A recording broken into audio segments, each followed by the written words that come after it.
Asato ma sadgamaya tamaso ma jyotirgamaya mrityurma amritam gamaya Om Shanti Shanti Shanti.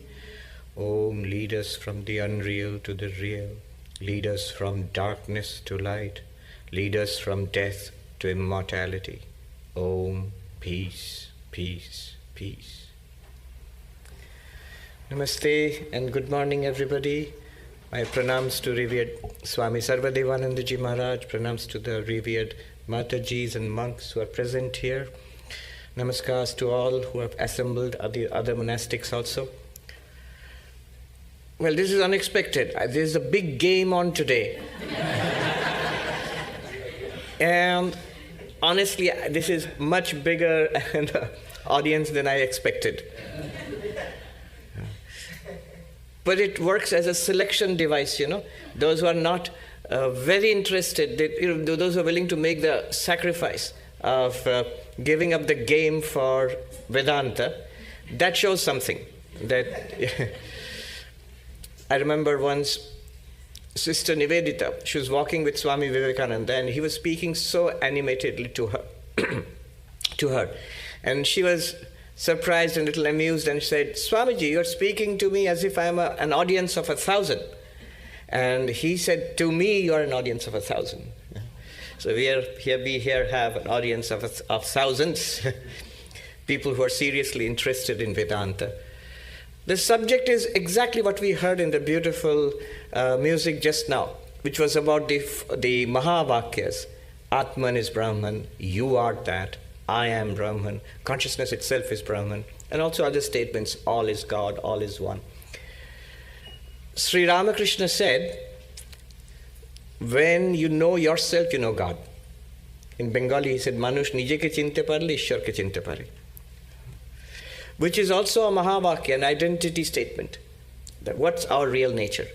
It is divine. It's one with God. And in Vedanta, the goal is to realize this, to see this for ourselves, to realize it, to experience it, and live from that perspective.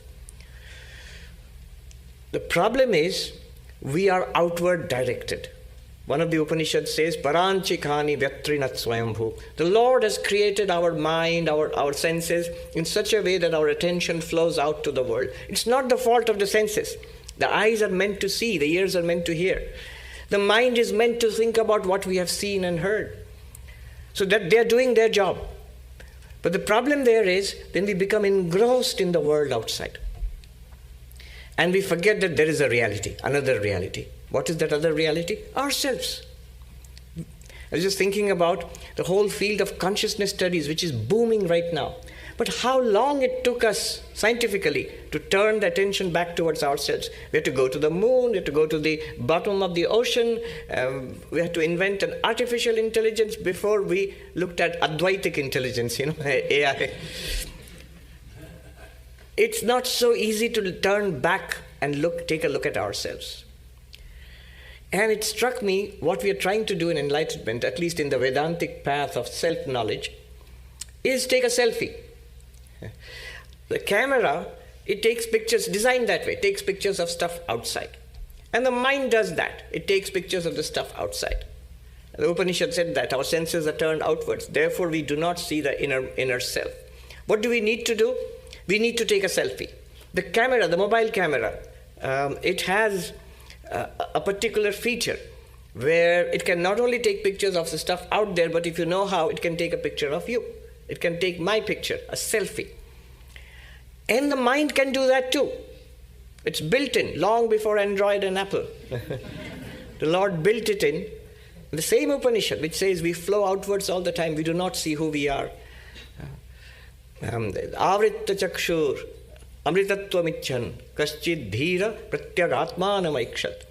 It's some rare person who doesn't just take pictures of the world outside, decided to take a picture of themselves. How? You have to turn inwards. The Upanishad says, by covering the eyes. Literally it means turning the senses inwards, not flowing outwards. Why would you do such? What's the point of it? I'm just plain old me. What's the use of taking my picture? Well, people love their own pictures. I think half of the pictures people take are selfies. So what do you get out of it? Amritatvamichan, the Sanskrit word means desiring immortality, desiring to overcome death, desiring to overcome misery, desiring to overcome limitation, sorrow and depression and struggle and negativity and conflict. All of these are promised if only you know yourself. If only you take a selfie. We didn't know a selfie was so important. So it always struck me, when I first saw the mobile cameras, it struck me that what we are attempting to do in enlightenment and self-knowledge is basically take a selfie. So what is this ultimate selfie? How do you do it? That's what we're going to look at today. The way I think of approaching it is this story which we have all heard. I have repeated it so many times. The story of the 10 people who crossed the river. But it's an amazing, amazing story. I'm still discovering wonderful nuances to it. You know the story. 10 friends crossed a river. They were on a journey. They crossed a river. And when they crossed, it suddenly struck one of them, maybe not the brightest among them. Did we all cross? Let me count. 1, 2, 3, 4, 5, 6, 7, 8, 9. Oh my God. 1, 2, 3, 4, 5, 6, 7, 8, 9. The 10th person is drowned. Alas. His friends say, you didn't count right. Let me count. Let me count. And they start counting. 1, 2, 3, 4, 5, 6, 7, 8, 9. Each of them counted and they found only 9 people and they agreed. The 10th person is not here. The 10th person is drowned. And then they sit down and start crying until a wise passerby, or just generally any passerby, I think will do. You don't have to be particularly wise. Comes and says, why are you crying, my friends? Well, we went on this journey, we crossed the river, and our friend died. He drowned. How do you know that he drowned? Well, there were 10 of us. Now there are only 9 of us. And that man must have counted. And he said, how do you know there are only 9 of you? We counted. And the guy understood what's happening. He said, don't cry, my friends. I assure you the 10th person is there. See, right now they don't still see where the 10th person is, but there's somebody who assures them that there is a solution to these problems of life.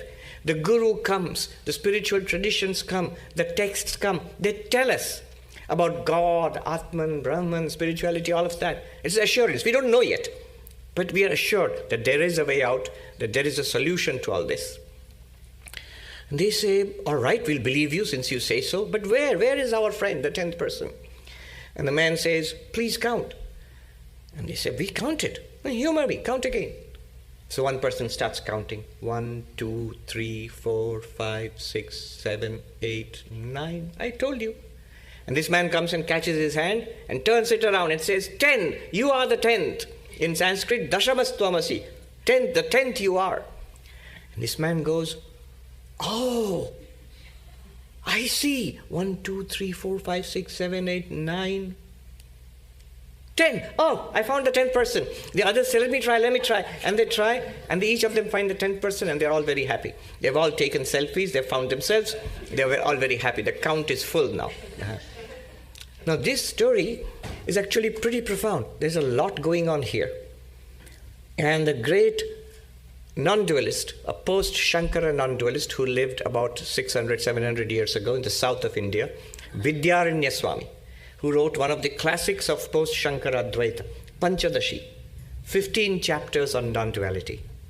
So in one of those chapters, he takes up this story for analysis, further analysis. And he says, there are actually 7 stages to this story and 7 stages to spiritual life, to enlightenment. So and he compares them. He first gives us the 7 stages of the story and then he compares them to our spiritual life. Come on in, come on in. Yes, there's plenty of space. Come on in. You're at the right time. We are beginning the talk. Come, you can sit anywhere you like. Yeah. So Vidyaranya Swami talks about 7 stages of the story and 7 stages of spiritual life. There's space here. Yeah. What's the first stage? He says the first stage is ignorance, not knowingness. So they didn't know that the 10th person was there. They didn't know. And they counted. They couldn't find the 10th person. It's not there. And the second stage is vikshepa. Ajñana is first stage. Ajñana is the Sanskrit word for ignorance, not knowing the existence of the 10th person. I can't find the 10th person. The second step is, once there is ignorance, there's bound to be error. We come to the wrong conclusion. Not knowing the truth, we come to the wrong conclusion. The second step is vikshepa, error. What's the error? Our friend, the 10th person, is drowned. Is dead. Is drowned. Notice, the 10th person is there. Just because I haven't found him, I jump to the conclusion, well, if he were here, I would have found him. Since I can't find him, he must be dead. We just crossed a river. He must have drowned. So he's drowned. Error. Then what happens from error? Suffering comes, sorrow. And they start weeping and wailing. Third stage, Duḥkha. Ignorance, error, suffering. Ajñana, vikshepa, Duḥkha. Then the fourth stage comes. When this man comes and tells them, the 10th person is there, don't cry. This is called Parokṣa Jnāna. Indirect knowledge. The knowledge we get from reading books, people telling us, watching YouTube videos. Indirect knowledge. I come to know of some such thing. That there's the 10th person is there. Although I don't know where the 10th person. I looked, I couldn't find. Obviously he's drowned. But now you're telling me, and you seem to be a responsible sort of fellow, so I believe you. But where? And then comes the 5th stage, where we are asked to investigate with the help of that wise man who will show us how to investigate. We did it earlier, we didn't find it, but now we'll be shown how to do it, and it will be pointed out. The 10th person will be pointed out to us. That's what the Upanishads do. That's what the Vedanta teachings do. They are pointers. There's something which we are not seeing, something which we are missing. And Vedanta corrects that. It corrects our error. How does it correct our error? By pointing out the truth. How will you solve their problem? You have to show them the 10th person. You show them the 10th person is there, but you have to show them that that 10th person is present. So what did that man do? He made him count again and turned his hand around and pointed, you are the 10th. This is called the 5th stage, the Aparokṣa Jnāna, direct realization. The direct realization. There's a difference between the 4th and the 5th. The 4th is just informed. He didn't get it. But in the 5th, he gets it. I see. 1, 2, 3, 4, 5, 6, 7, 8, 9, 10. That's how you do it. Then the 6th stage and the 7th, they come together. 6th stage is Duḥkha nivritti. They stop crying. There's no reason to cry anymore. And the 7th stage is Ananda Prapti, attainment of bliss or fulfillment. They're happy. They rejoice in the company of their 10th friend back from the dead. So they are happy now. 7 stages. Now how does he apply it to spiritual life? We are Brahman, we are Atman, we are pure consciousness. We are not bodies and minds. Bodies and minds are there, but we are not them directly. We are directly limitless existence, immortal existence, shining consciousness, unlimited and ever fulfilled. None of it seems true to us. We feel we are this body. Why? Why? Apply the 7 stages of the story. Stage 1. This so-called Atman, Brahman, pure consciousness just talk to us. We don't know. We don't see it. It's not, we don't say we are experiencing it now. So we don't know, that not knowingness, ajñana, ignorance of our real nature. Not ignorance about ourselves. We already know ourselves. I am Sarvapriyananda. Just look at my ID. It'll tell you who I am. But that is not the true knowledge of ourselves. So there is a true knowledge of ourselves which we do not know. And that's what Vidyaranya calls the first stage of the story. Ignorance. Remember the first stage? Ignorance. I do not know who I am. What happens after ignorance? You immediately make a mistake. Inevitably. Without right knowledge, right information, we inevitably make a mistake. And the mistake is, I think I am the body-mind. And that's very natural. Why? Because the body-mind is right here. The first thing that is presented to consciousness are thoughts, feelings, emotions, a personality, my life, and of course this body. So immediately I think, I must be this. Who else am I? I don't even have to think it. It's natural. Birth after birth, we are born with this identification with the body. It comes naturally to us. I am this. And it's carried over from past births, this kind of ignorance about our real nature and automatic identification with the body. Once you identify with the body, you're done. The aging of the body is my aging. The sickness of the body is my sickness. The senses, problems, I don't see so well. Well, I am becoming blind. I don't hear so well. I am becoming deaf. It seems utterly obvious to me because I am this. I am this psychophysical bundle. The body and the senses and the mind and the intellect and the ego and the memory, this bundle, this personality. I'm a person. Who could doubt that? Well, Vedanta does doubt it.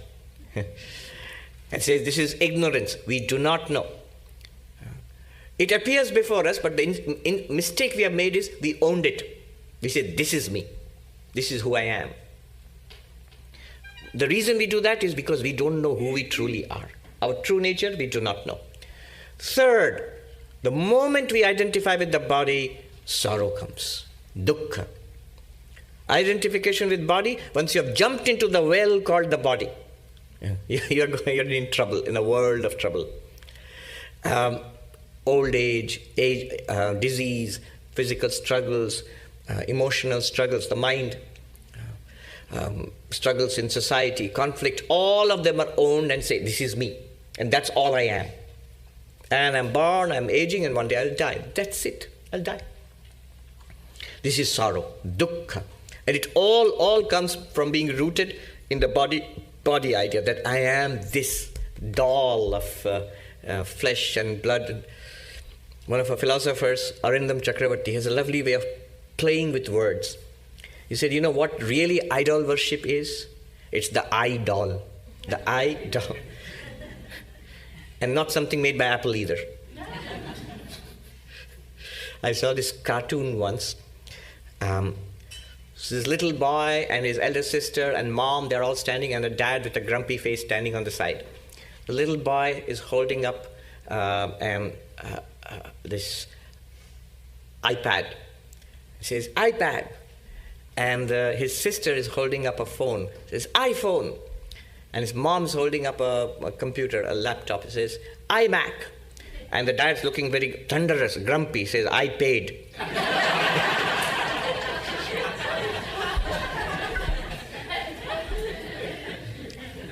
This identification with this idol. What's the idol? The ego. It's the doll of the ego, the idol. And it's connected to the mind, it's connected inevitably to this body. The moment we identify with the ego, we are identified with the mind. I think this is who I am. And automatically with the body. And every problem of the body, every problem of the mind, of the intellect, of the emotions, of the memory, and of the ego is all my problems. Inevitably, you can't avoid it. This is idol. Suffering comes. Then along comes Vedanta.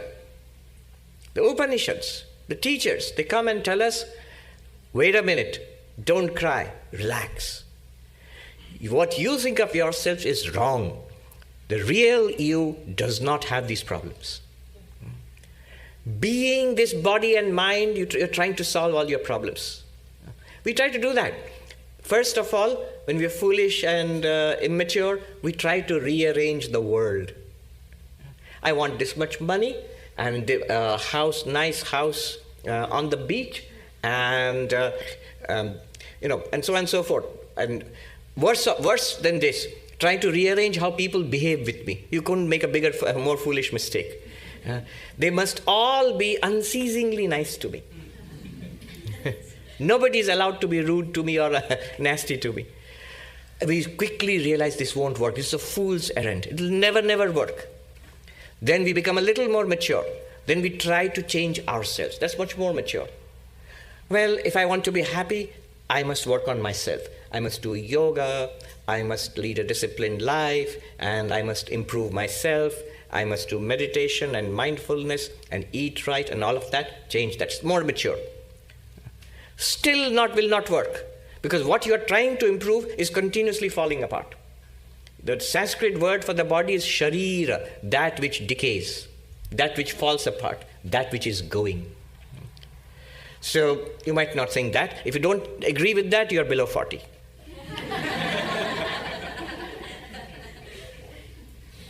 And if you're above 40, you will say, yeah, so what's new? So Vedanta comes and tells us this idea of the self which we have, which we never ever question. See, we flow outwards in search of satisfaction.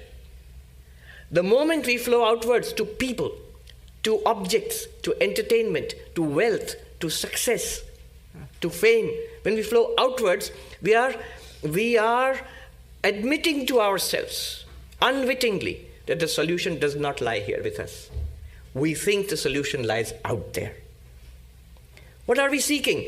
We seek to live. Everybody, the basic fundamental thing is we don't want to die. We don't want to stop existing. Immortality.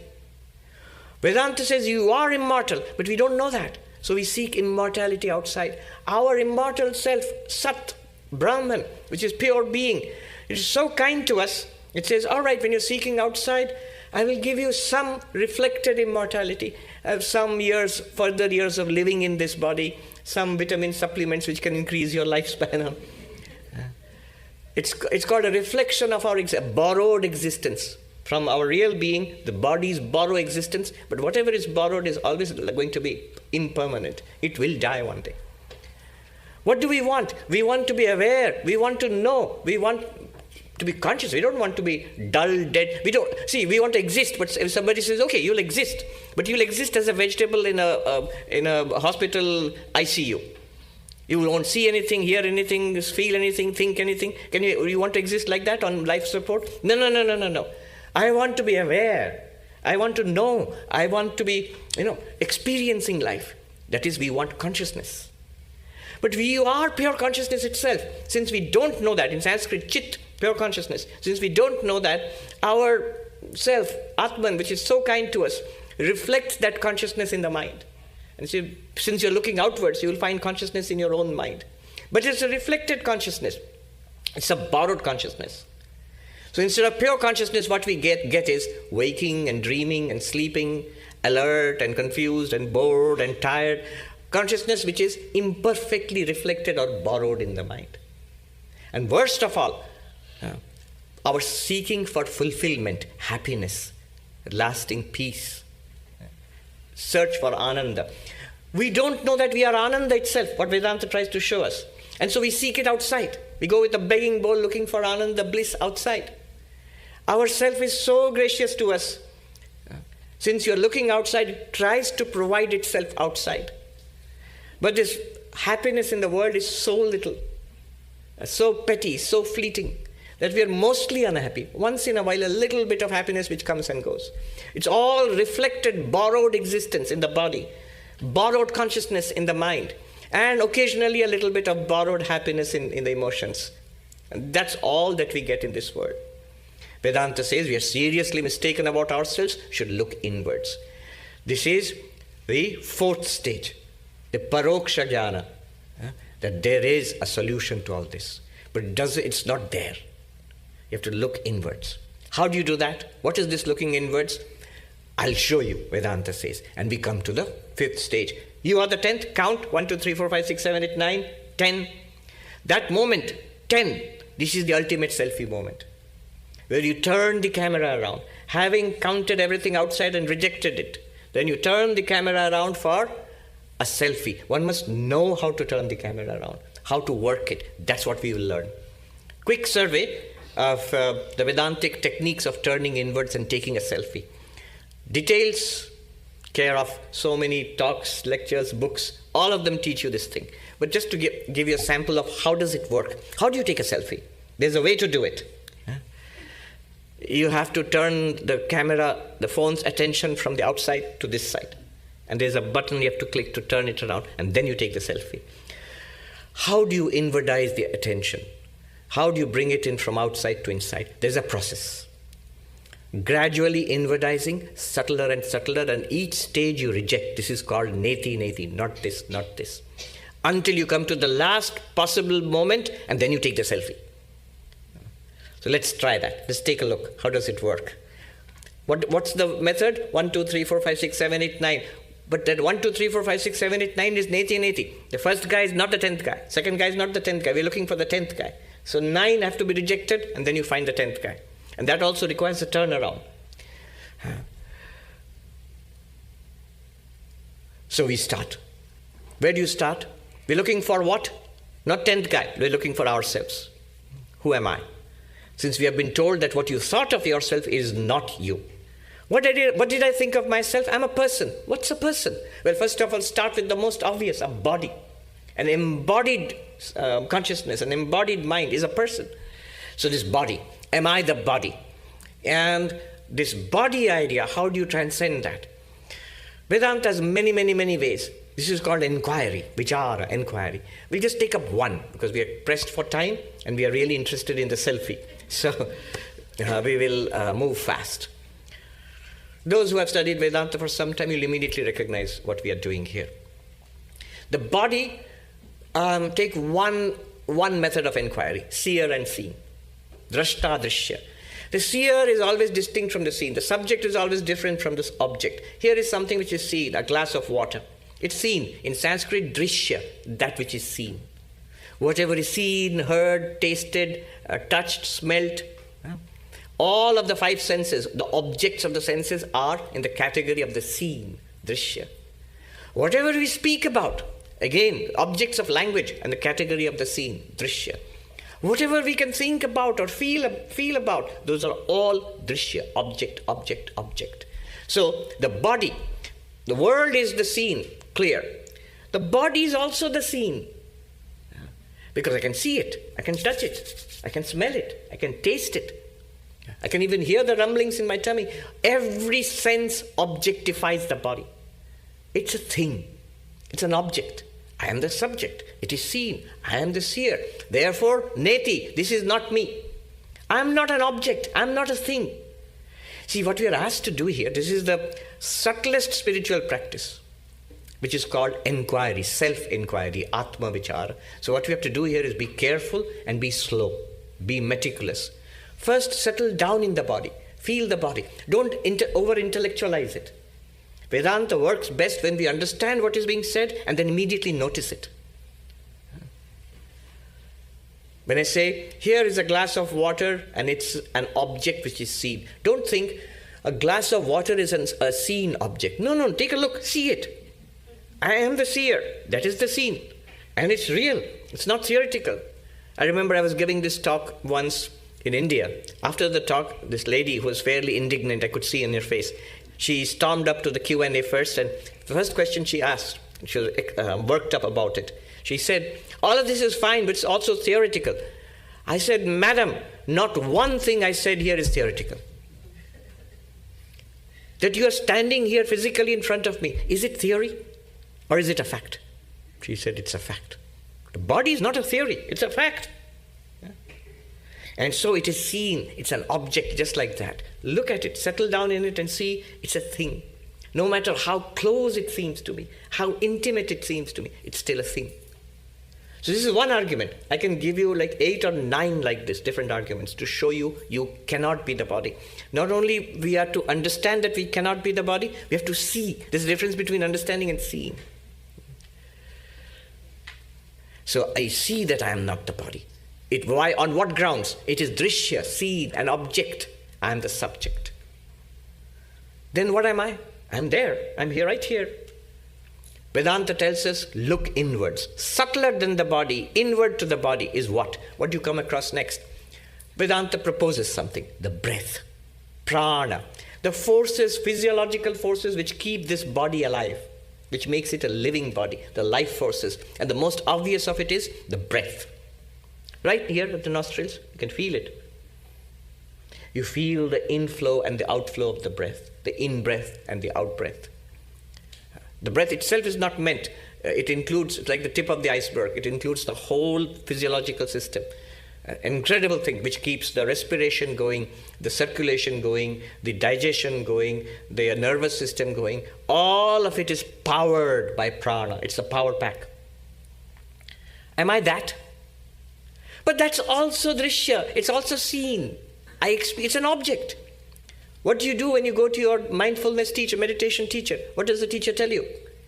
Sit calmly, quietly, direct your attention to the breath, the in-breath. Keep your attention there. Mind wanders. No, bring your attention back to the breath. That's the root instruction in mindfulness meditation. But what Vedanta takes away from it is, so you're putting your attention on the breath. You're aware of the breath. Yes. In that case, you are not the breath. It's an object. You're aware of it. It is Dṛśya. It is seen. And I can sense the breath. It is seen. Therefore, I am not the breath either, because I am the seer of the breath. I am the one who's being mindful of the breath. So I'm not the breath. And we'll see at this point, I know all that, dummy. Go on, move on. Faster. I know I'm not the body and breath. I don't think I'm a bundle of skin and bone and flesh and hair and blood. No. I don't think I am this air whooshing in and out of my lungs. No. Then what am I? The Upanishad says, the Vedanta says, look inwards. You are here, right? You're not the body, not the breath. Then what are you? Something subtler, something more inward. The mind, thoughts, memories, my personality, my story. And we say, yes, that's what I meant. That's what I am.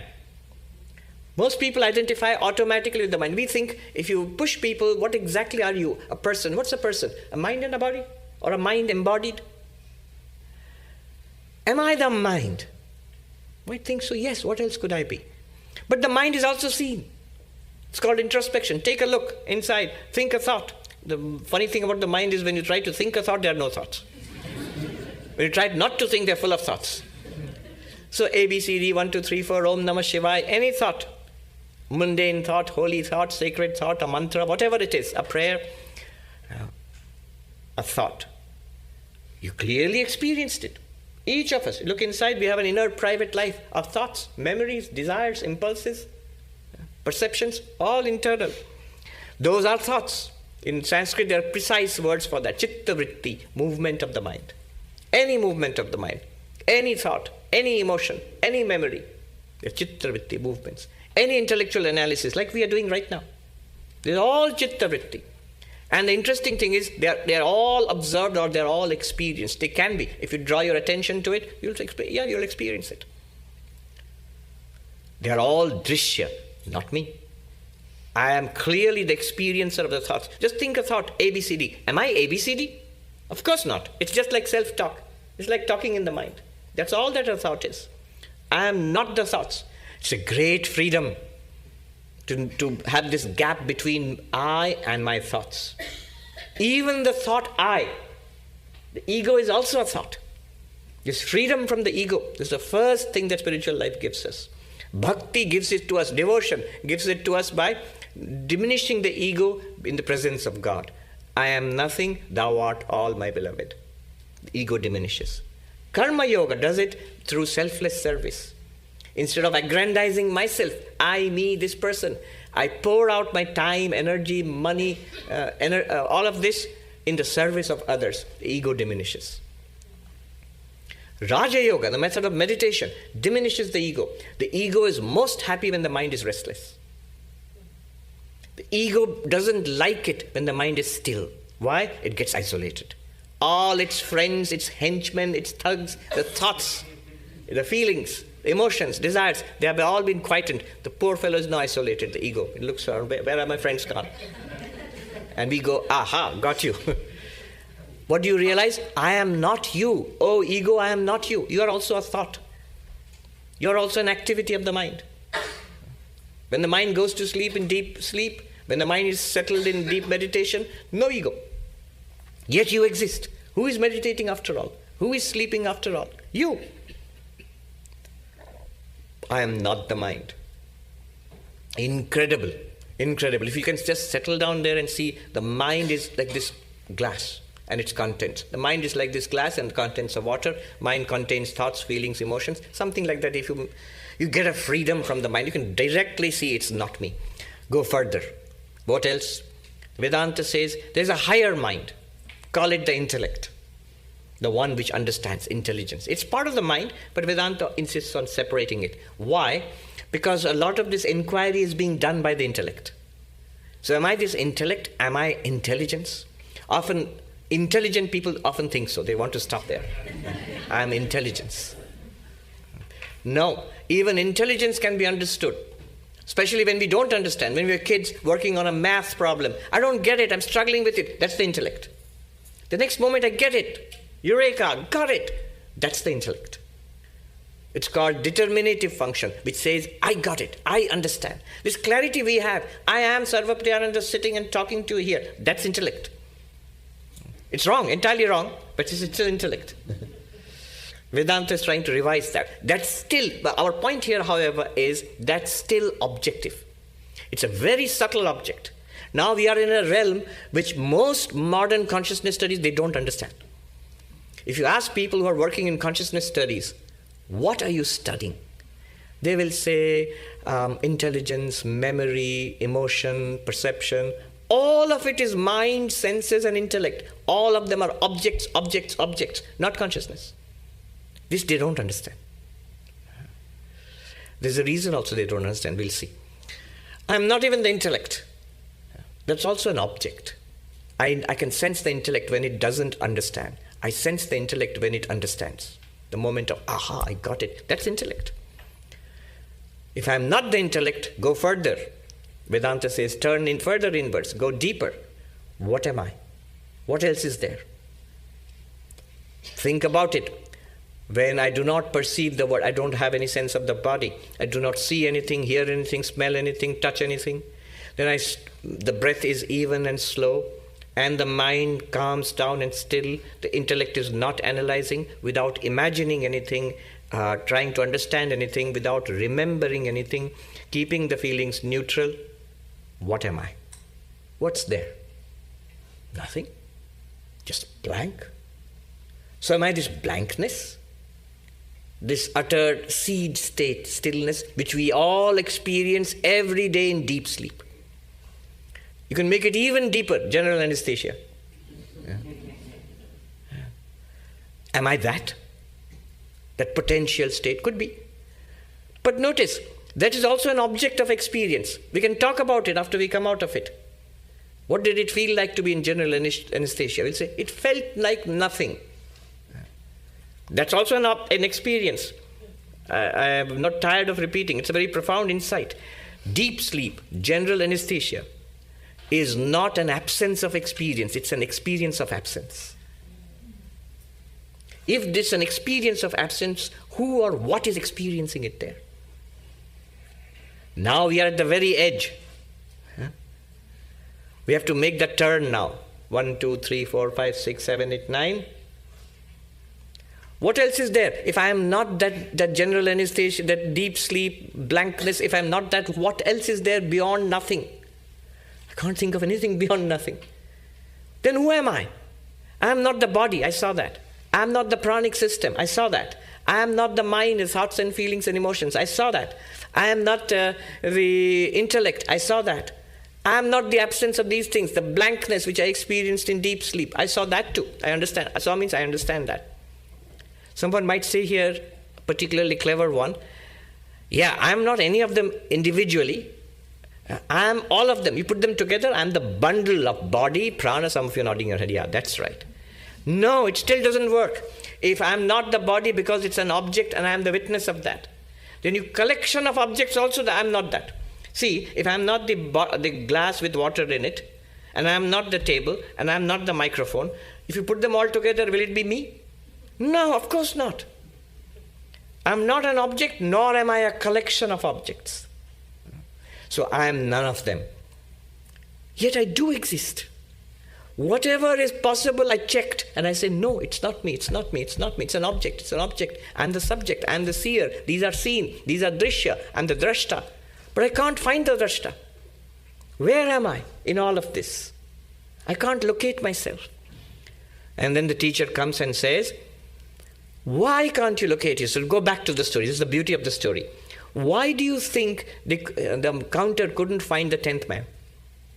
Because he was not counting himself. Right, that's right. He was not counting himself. And so also, we are not counting ourselves, we are not locating ourselves when we locate body, prana, mind, intellect, and all of that. But a more subtle story, a subtle aspect of it. Why was he not counting himself? He was looking outside. He was looking away from himself. Why? To push it further. Why? There's a very good reason why he was looking outside. Everything is outside. Where did he find 9 people? Outside. 1 there, 2, 3, 4, 5, 6, 7, 8, 9. Logically, by induction, I should find the 10th guy there after the 9th. Why? Because the other 9 were there. But the 10th one is not like the other 9. The 10th one is not like the other 9. It's not out there. I'm sure they are there, 9 are there. It seems very rational that the 10th one should be there. And I don't find him, so it's not there. 10th one is not there. But I missed out something. I missed out the counter. In counting, I missed out the counter. In knowing, I missed out the knower. Kena Upanishad says, other than the known, other than the unknown, anya deva tad vidita dato vidita dadhi. So other than the known and higher than the unknown. What's other than the known and other than the unknown? If you say other than the known, you will say it's unknown. But if you say it's other than the unknown, then what? You'll say it's known. No, other than both of them. What could be other than known and unknown? Everything in the universe is known or unknown. It could only be you, the knower. You, the knower. Right? The knower is something other than known and unknown. The knower is not unknown. It's obvious, you are there. And yet you can't objectify yourself. Consciousness itself, awareness itself, being itself, notice, you can't see it, hear it, smell it, taste it, touch it. It's not an object at all. Yet it's real. So the Upanishad says, Vedanta tells us, now relax in the quietness, stillness of meditative introspection. Notice what is noticing. You can't objectify it. How do you do it? There's subtle instructions. These are the final moments before the selfie. A little bit of adjustment is required. Do not try to grasp it.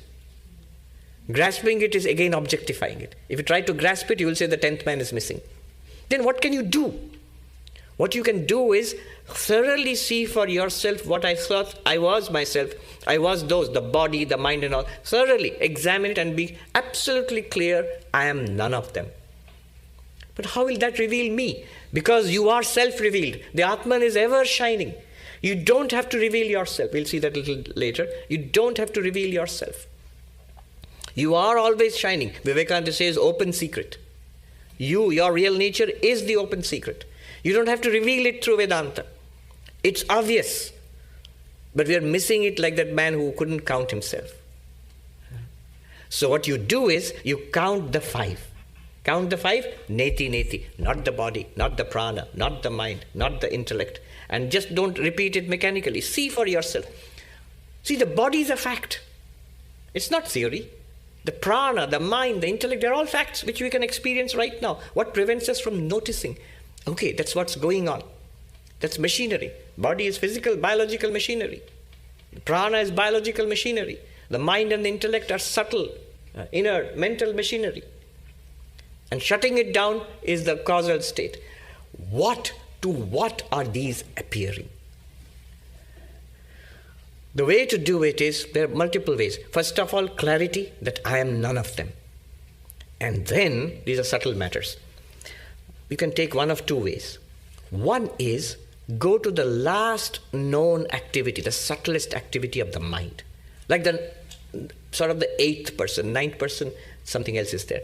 But the almost last known subtle activity of the mind, which is ego.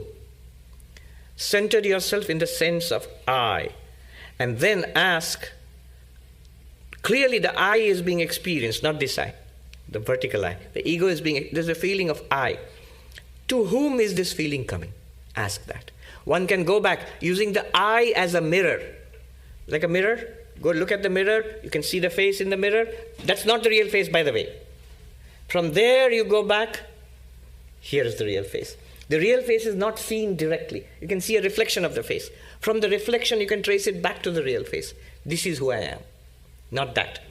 Similarly, from the I, how do you go back? You ask yourself, to what is this I sense appearing? To what is this ego appearing? That's one way of making that turn. What am I telling you? The final adjustment before the selfie, that turn.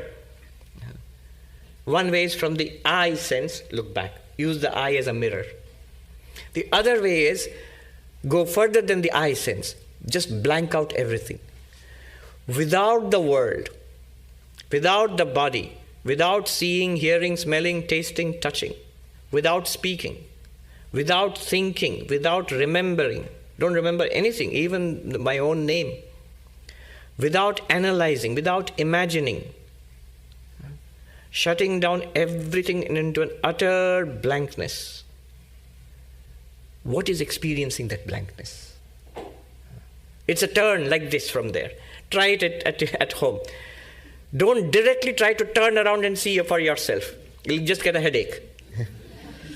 Either we will mistake some subtle movement of the mind for, this is pure consciousness, Atman, Brahman, I've got it. No, if you've got it, you haven't.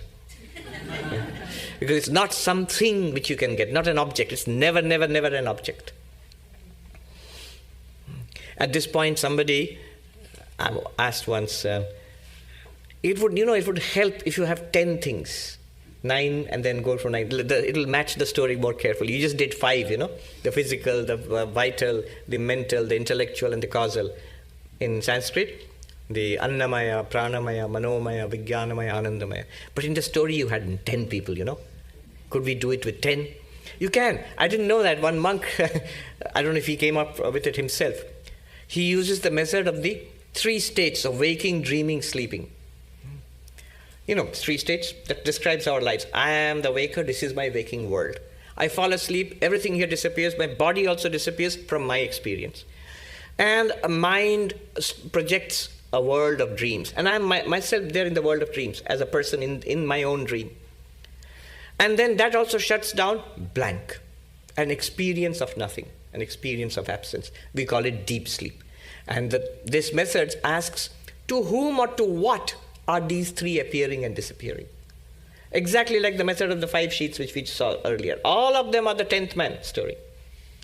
But then this monk, you expanded this into 10. Says, first, the waker, you, right now, each of us. The waker, that's number 1. Number 2 is the dreamer. Dreamer means the one who is in dream and the person in the dream, the person in the dream. Number 3 is the deep sleeper, the person merged in blankness. That's number 3. Number 4 is the world of the waking. Number 5 is the world of dreams, every dream world. Number 6 is the darkness, the world of deep sleep. Number 7 is the waking state itself, the waker and the waking world. This is called the waking state, Jagrat Avastha. Number 8 is the dream state. Number 9 is the deep sleep state. To what are all of these appearing and disappearing? Just say, I am none of them. I am not the waking person with this body and mind, and I am not this waking world. I am apart from it. And that which is experiencing it. When all of this disappears, this body, mind, everything, the physical form and the physical universe disappears and is replaced by a dream world. I keep on watching that, but I am distinct from it. And when that is also replaced by blankness of deep sleep, the subject and the object are merged there, I keep on watching that. And then the waking again comes. That one is the 10th, Turiya. So now you have 10. Try the 10th man approach. So waker, dreamer, deep sleeper. Waking world, dream world, deep sleep world. There's no world in deep sleep, it's a potential. Waking state, dream state, deep sleep state. How many are there? 9. Who or what is experiencing all of these 9? That's the 10th. That's what you are. And when we come to that, we are asked to experience this. That notice, it is in that one consciousness. It must be consciousness, because I'm sure I exist and I'm aware. So it exists and is aware. It is in that one consciousness. The waker and the waking world appear and disappear. The dreamer and the dream world appear and disappear. The deep sleeper and the deep sleep world appear and disappear. That one consciousness spreads across all of these worlds. It's like the movie screen. Whatever movie you play or you don't play, the screen is always there. Whatever you see in the movie, wherever it is, whenever it is it ancient Roman Empire? Is it a galaxy far, far away in Star Wars? The screen is there. Whatever the time of the movie, whatever the space of the movie, whoever the characters in the movie are, the screen is there. You, the 10th one, the Turiya, you are there. Whatever is there in the waking world, whatever is there in the dream world, and whenever there's nothing also in the deep sleep, you are there. You are not limited. You're unlimited by the appearances of waking, dreaming, deep sleep. This unlimited consciousness. The body is nothing to you. The body might disappear. You continue in the dream world anyway. The birth of the body is not your birth. The death of the aging of the body is not your aging. You don't age. You are the witness consciousness. The death of the body is not your death. In fact, even if the whole movie were switched off also, what to speak of one character in the movie? If the character dies, nothing to the screen. If the whole movie were switched off, screen is fine. If the universe disappears, Vivekananda says that. If the universe disappears, it is still nothing to me. Because nothing that was real will ever be harmed. It's still preserved. It is you who are appearing as the universe. In the presence of the movie, in the absence of the movie, the screen is fine. But without the screen, no movie. In the presence of the waking, dreaming, deep sleep, in the absent state of deep sleep, you are fine. You're the witness of it. Without you, no waking, dreaming, deep sleep. Waking state, gross, physical state. Dream state, subtle, mental state, projections of the mind. Deep sleep is called the causal, not casual, causal state. All of them appear and disappear to one absolute, which you are. Tattvamasi, you are that. Thus we recognize ourselves. This unlimited being, not subject to old age, disease and death. This unlimited being in which the entire cosmos, not this one little fellow, the entirety is appearing and disappearing in this one unlimited consciousness. That I am. Who is an other to me here? They are all appearances in me.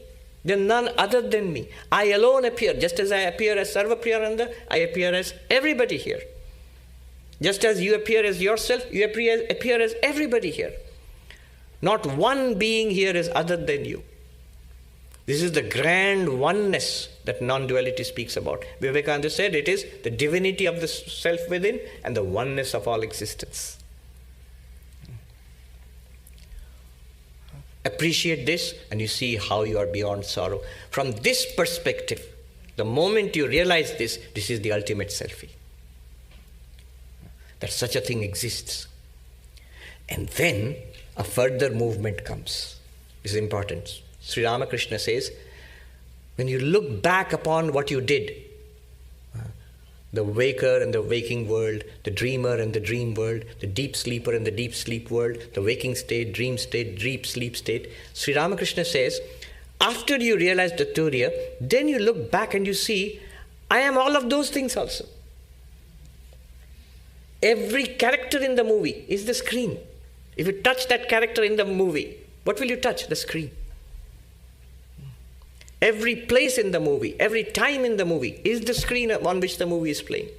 Similarly, everything in this universe, from the greatest to the most humble and ordinary, is you, that unlimited consciousness.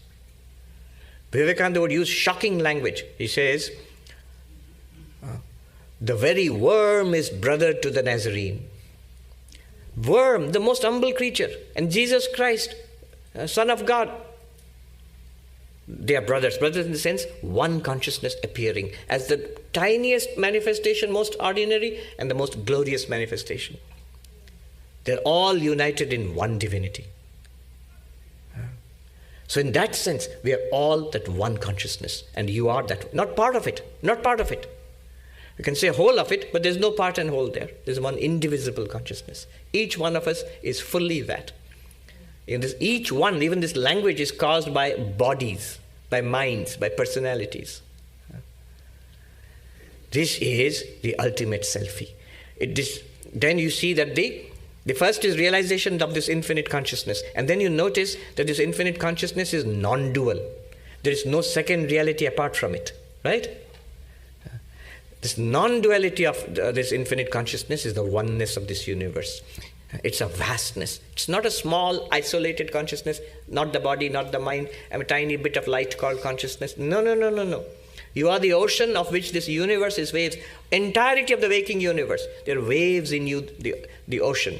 Entirety of the subtle universe, the dream universe. Entirety of the causal universe, which is Maya basically.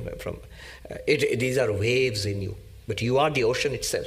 You are water itself, in which the waves arise, subsist, and are absorbed back again, which it cannot exist without you. This ultimate oneness, this non-duality. So Ramakrishna says, coming down from that ultimate selfie, he said, he didn't say selfie. He says, coming down from that realization of Brahman, of Atman, he sees the ego, the mind, all that he had left behind earlier, those also I am. There the 10th man analogy breaks down. The 10th man is not the other 9. But having realized that I am the 10th person, you look back and you see they are all appearances in me. Nothing here is a second reality apart from me. This is non-duality. From that position, what sorrow can there be? Who is death? Who is imperfection? What do you lack? Who is your enemy? Can there be an enemy? There can't be an enemy. They're all you. They're all me. The guy who was fighting with you in your dream, the moment you wake up, you really hate that guy. You wake up, you realize, oh God, it was me. Who else was there in your dream except you? You want to say that's okay in a dream, but in a waking, that guy is real and is really annoying. From the perspective of the body, that guy is outside you. From the perspective of the personality, that's another person, a very annoying person. But from the perspective of the witness consciousness, both you and that, they are appearing in you. They have no existence apart from you. Just you. The whole universe is you. There's no... Her last words, Ma Sharada's last words, very last words before she departed. The whole universe is yours. Learn to make the world yours. There's nobody here who is an other to you. You see today how deep those words run, down to the most grandest non-dual philosophy and teaching. There is an issue here which I wanted to deal with, but I'll deal with in the Q&A because we have run out of time here.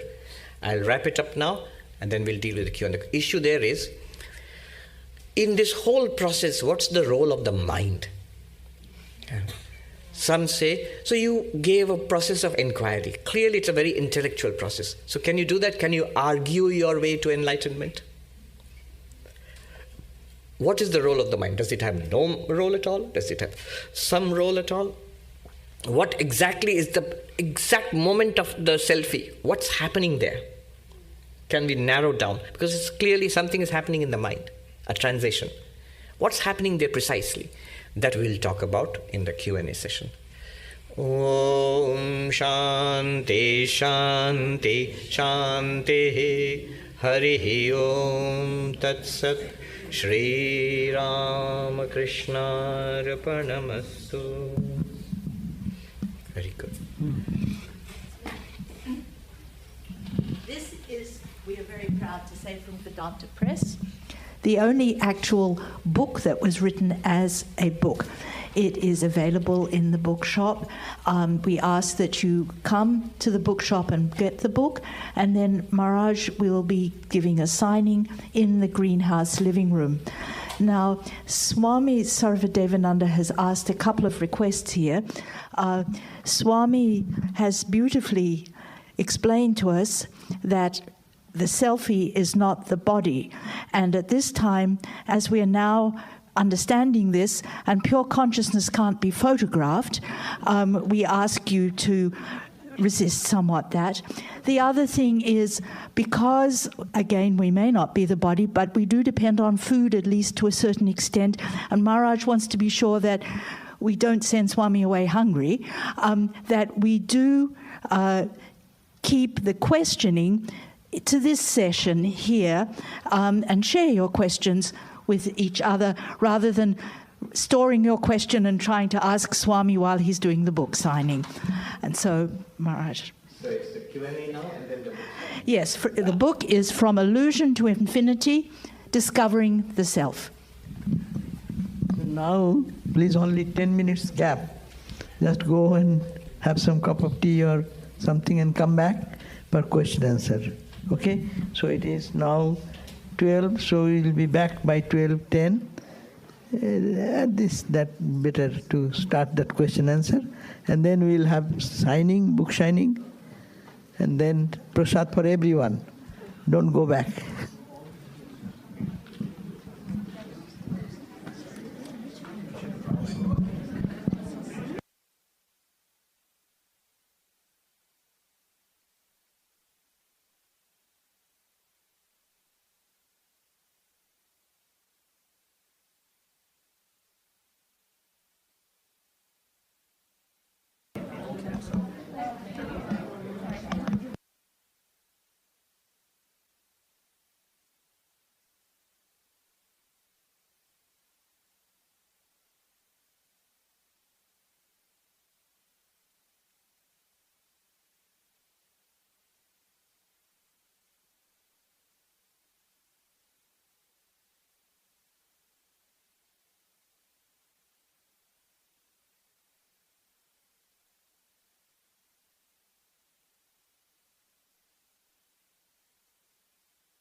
Yeah, now please take your seats.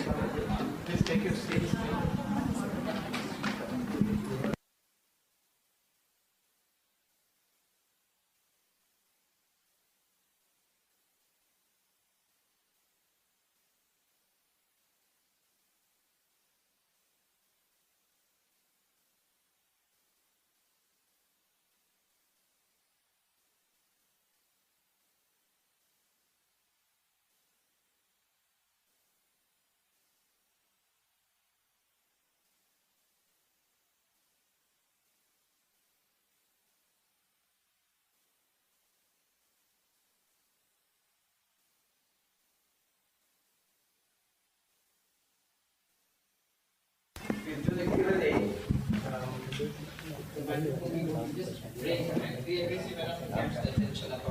Yes, yes.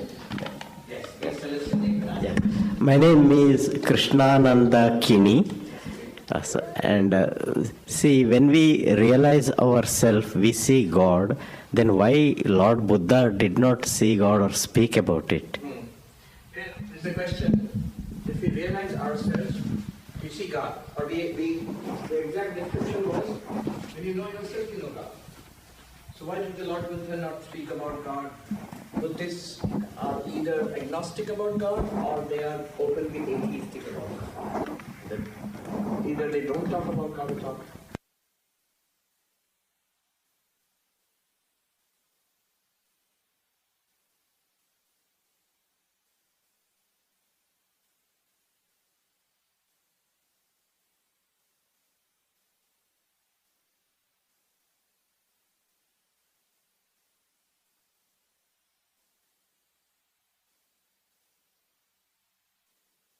What do you discover when you know yourself? You realize you're not the body, you're not a physical creature, a biological creature, you're not a mental being. You are the spiritual being, which is limitless consciousness, limitless existence, limitless bliss. Now in Vedanta, God is this Satchidananda, this limitless being itself, associated with Maya, the power of Maya, which enables that being to project this universe. That's why God in religion is called the creator of the universe. The definition of God in all theistic religions is the creator. But creator in what way? Atman or Brahman, pure consciousness with Maya, projects this universe. The same Satchidananda, the same pure consciousness with the what is called individual ignorance. So these are terms which you learn when you start studying Vedanta. The same Brahman with the individual ignorance becomes a sentient being, a jiva. It's like this. The same actor can put on the gorgeous dress of an emperor and come out on stage in a Broadway play. And then he goes back into the green room and changes his dress and puts on the dress of a homeless guy and comes out as a beggar or a homeless person. Now, in the audience, you're watching the play and somebody whispers to you, the emperor is the beggar. If you know who the beggar is, you know who the emperor is. Because actually it's not really an emperor, not really a beggar. It's an actor. You see the difference? In a Broadway play, it's the same guy who's put on a particular dress and giving out the lines of a beggar and acting as a beggar. He goes back to the green room and comes back as an emperor and speaks like the emperor has got the dress of an emperor. So the dress of the emperor is Maya, which turns pure consciousness into the god of religion. The dress of this individual causal body, subtle body, it turns that pure consciousness into a sentient being. God is one, sentient beings are many. But behind both of them is the same one underlying consciousness. Okay. Now the Buddha, when the Buddha realizes, who am I or what am I? What is the reality of this psychophysical system? Buddha realized it. Later on in Mahayana systems, what's called the Buddha nature, the Tathagata Garbha, the Buddha nature. That would be the Ishvara of Vedanta, of theistic religions. From that perspective, they don't talk about it. Just reach the pure consciousness and say that we have understood what reality is. They don't want to come back the other way around and say what is the source of this entire cosmos. They will not talk about it. You will notice in Buddhism, there isn't much discussion about the nature of the cosmos. It's all an inquiry into ourselves. There is a world, but look inside and find out who or what we are. And then you find the emptiness and the luminosity. And you realize you are that. So both Buddhism and Vedanta, what we discovered now is exactly what the Buddha would have discovered. Of course, it's debated. The Buddhists will say no, and we'll say yes. The traditional Advaitins and the traditional Buddhist masters will disagree. The traditional Advaitins will dismiss the Buddhists as atheists, as agnostics, or as nihilists, shunyavadi. The Buddhists will say that these are people are talking about some eternal God or self. No. Both of them. I put it this way. There's a way of misunderstanding Advaita, there's a way of misunderstanding, I'm speaking about the emptiness school of Buddhism, Madhyamaka. The way of misunderstanding Madhyamaka and the way of misunderstanding Advaita. What's the way of misunderstanding Advaita? To think that Brahman is something, some object, some entity.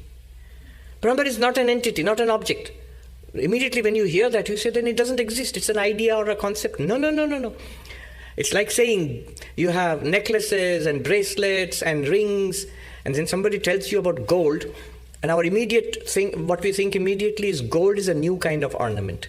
Then we are told gold is not another kind of ornament. Then you say, if it's not a kind of ornament, then it doesn't exist. It does exist. It is the reality of all the ornaments. It's in fact more real than a necklace and a bracelet. Are you following me? No? So gold is not another ornament. Gold is the reality of those ornaments. So Advaita does not say that Brahman is a thing. It's the reality which appears as all things. There's a way of misunderstanding Buddhism, the emptiness school, Madhyamaka. The misunderstanding would be they are teaching nothing. They are nihilists. They are saying there's nothing exists. No. They themselves deny it. You are doing us an injustice by saying that Shunya means nothing. What is the place where they both meet? Advaita and Madhyamaka. Both of them are trying to point to no thing, no hyphen thing. Okay. No? So what the Buddhists do not affirm or deny, they take an agnostic position, is about the theistic God.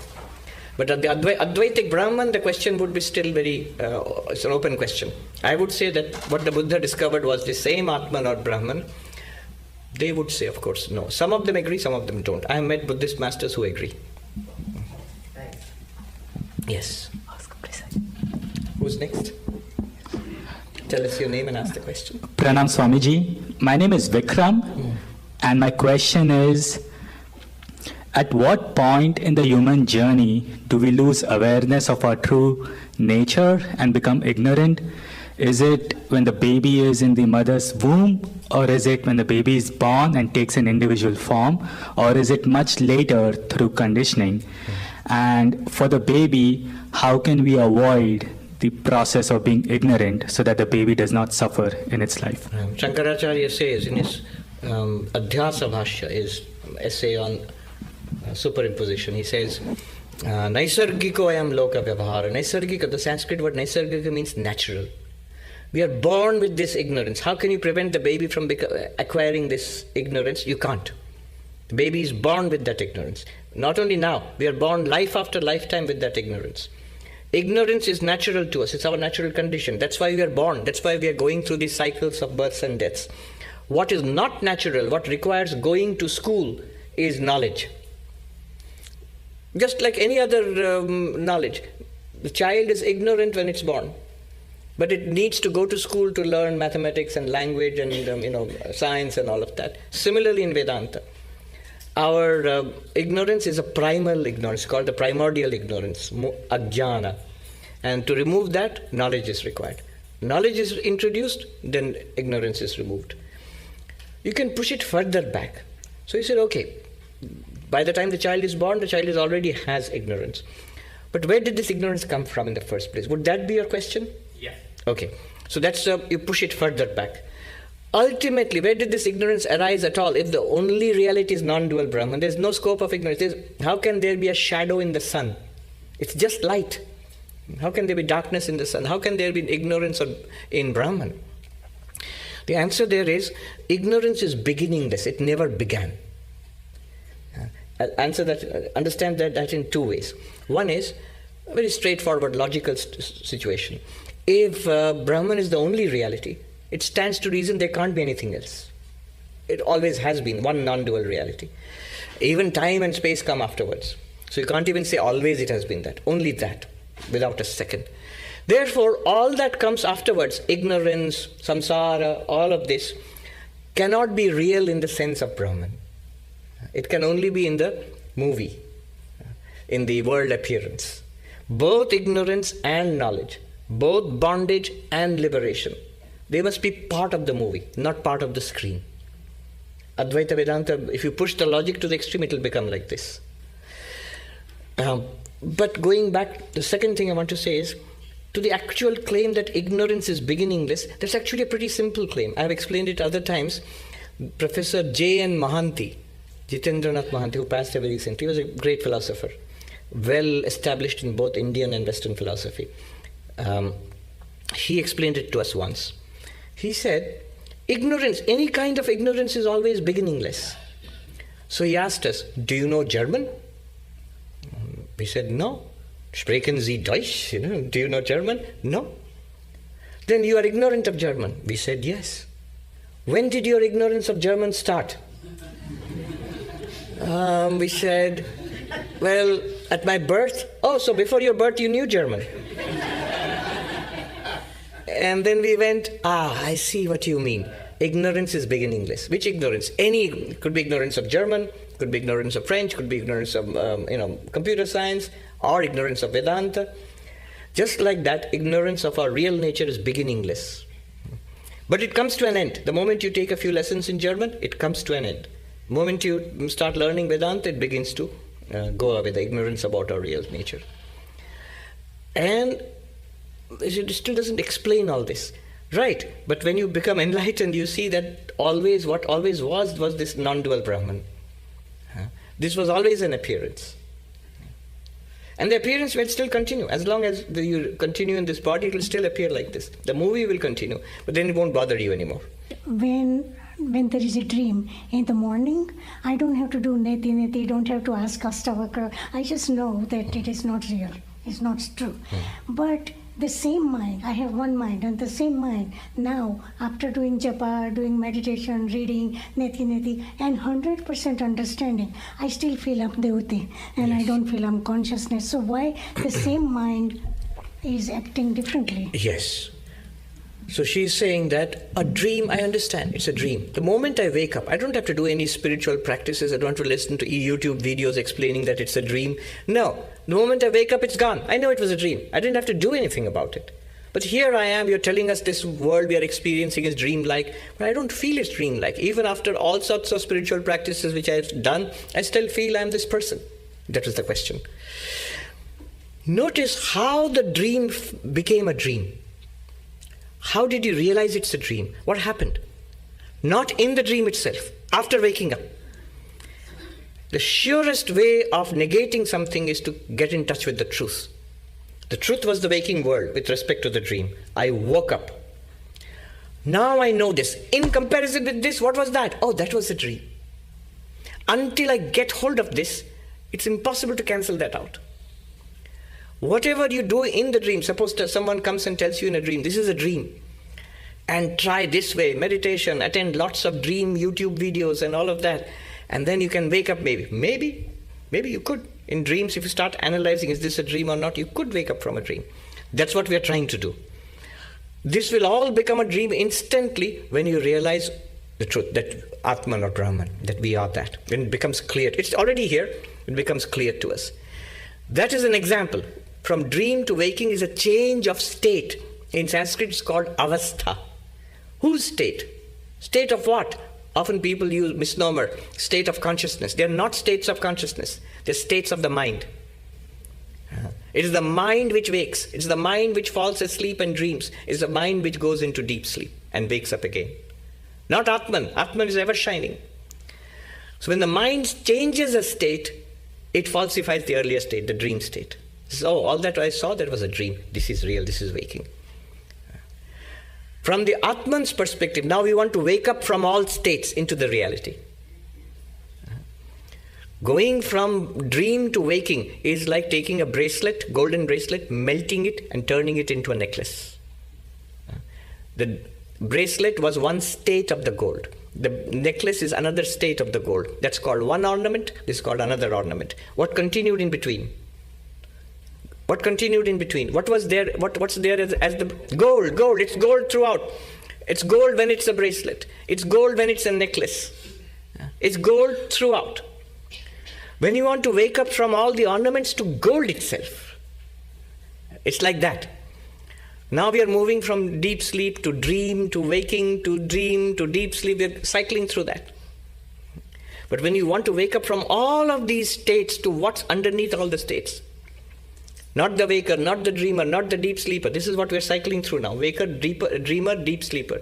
From waking up from them, all three, the underlying consciousness, which is called the fourth. First, waker.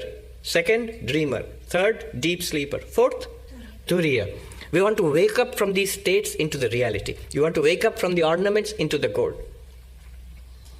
Where is the gold available in which ornament? Which one? All. Do you have to melt the ornament into a shapeless mass to make it gold? No. It's available in the ornament as is. So the Turiya is available right now as is. But what it requires is inquiry. The straight answer to your question is, effortlessly it will become dream-like if you can experience the truth. If you can wake up, you can experience the waking state, the dream state will become like a dream, will become a dream. Similarly, from the waking state, if you awaken to Brahman, this waking state also will become dream-like. That is the question, how? Why this mind? By inquiry. By inquiry. There, the mind is changing into from one state. One ornament is being melted and made into another ornament. The same thing is being made into different ornaments. But if you want to know what the ornament itself is, it's no use melting it and making it into different ornaments. Wherever that ornament is, whether it's bracelet or necklace, you have to inquire there itself and see what it's made of. So here also changing states will not help. Because what you're looking for is right here. Sri Ramakrishna put it very simply. The one who has it here has it there also. The one who does not have it here does not have it there also. What is here and there? It could be here in the United States and there in India. It could be in Calcutta and it could be in the Himalayas. It could be now and then. It could be now and after going to heaven. If you have it now, you have it there. If you don't have it now, you won't have it there. It is the fool who thinks after death I'll be liberated. No. What will happen? This. A worse version of this. A worse version of this. That's why every religion warns us against suicide. You're creating worse conditions for yourself. It's a worse version of this. There are those who think that by separating myself from the world, I'll become liberated. They're called Sankhyans, the division, Viveka. Prakriti is all the world, body, mind, universe, all is nature. I am the witness consciousness. There are those who think by wiping out the experience of the world and sitting awake in samadhi but experiencing nothing at all, then I'll become liberated. No. Liberation is already our real nature. It's only by appreciation of our real nature we see that we are liberated. That's the Advaitic position. Yes. You have to grab his attention. No use looking at me. You have to grab his attention or his attention. Pranam Swamiji. Yes. My name is Vinod. My question is from Ramcharitmanas. It says, Ishwar Ansh Jiva Vinashi Chetan Amal Sahaj Sukhrashi. How this is related to the Vedanta? It is Vedanta. Directly if related, it becomes Vishishta Advaita Vedanta. Ishvara Amsh. Part. When you talk about part and whole, this is Vishishta Advaita. Advaita will say Ishvara and Jiva are one reality. Not that you are Ishvara, not that Ishvara is Jiva. Rather, Ishvara and Jiva are both Satchidananda Brahma. But poetically speaking, you can say Ishvara Amsh. Hanuman, same Ramchandra asks Hanuman, what do you think about me? Hanuman says, Deha Buddhya Dasoham. As this body, as Hanuman, I am your servant. You are the Lord. Jiva Buddhya Twadangshaka. As a sentient being, as a Jiva Vinash, I am your part. See, exactly it matches. You are the whole, I am a part of you. Atma Buddhya Tvamevaham iti me nishchitamati. As Atman, as Satchidananda, you and I are one reality. Who is saying? Hanuman is saying that to Ramchandra. You and I are one reality. But as Atman, not as Hanuman and Ramchandra. As Hanuman and Ramchandra, big difference. What is the big difference? I am servant, devotee. You are the Lord. You are Bhagavan. You are Ishvara avatar. I am a Jiva. I am Hanuman.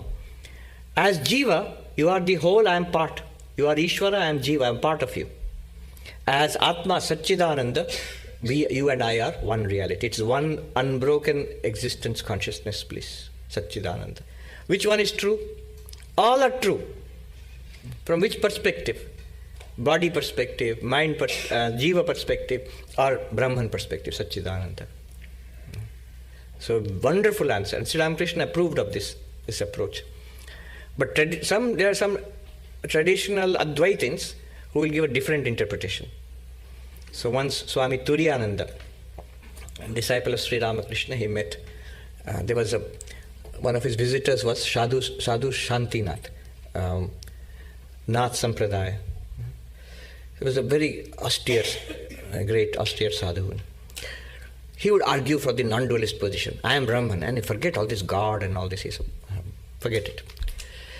Then Turiyanandaji told him this one, that see, as Hanuman, he is the Sevak, Das, Ramchandra is the Lord Master. Hanuman says, as Jiva, I am the part, and you, Ramchandra, you are Ishvara, you are Narayana, I am part of you. Ramchandra is avatar of Narayana. Bless you. And as Satchidananda, you and I are one, he's saying. When Turiyanandaji said this to Sadhu Shantinath said, this is not the meaning. That's not the meaning. Turiyanandaji said, what's the meaning? The meaning is, when I have body consciousness, I am the devotee and you are the Lord. When I transcend body consciousness and realize I identify with the subtle body, Sukshma Sharira, I am Jiva, you are Ishvara, Bhagavan. But when I realize who I am really, from a Vedantic perspective, I am Satchidananda, Chidananda Rupa Shivoham, then you and I are one. So the first two, body consciousness and Jiva consciousness, is body awareness, Jiva identification and Jiva identification, they are false, they are wrong, they are states of ignorance. Satchidananda, I am the Atman, is the state of knowledge. So what Hanuman is saying, you and I are one, that is the reality. I am your servant and I am a part of you, these are all ignorance. Turiyanji laughed and said, well, have it your way. Jaun tumi bujhecho. That is a little radical way of looking at it. Kattar Advaiti.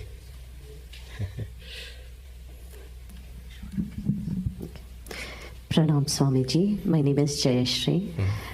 You talked about ignorance being it is not, there's no beginningless. The question I have is, because ignorance is the root cause of vikshep, avaran, dukkha, everything. Why did this ignorance even come about? Because it is the cause. Okay, now we have moved from when to why.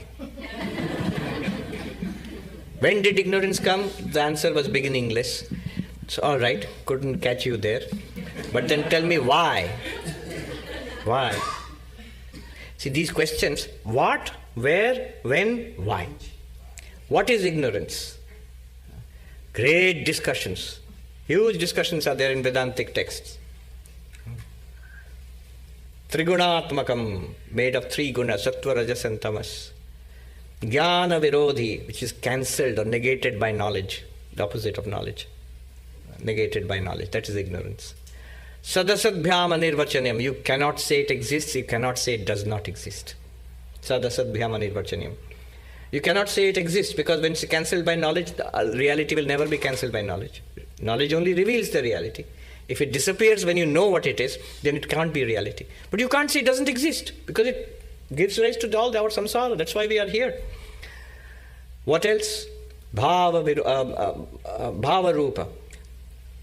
As if positive. Not really positive. So like this, multiple, yat kinchit, paradoxical.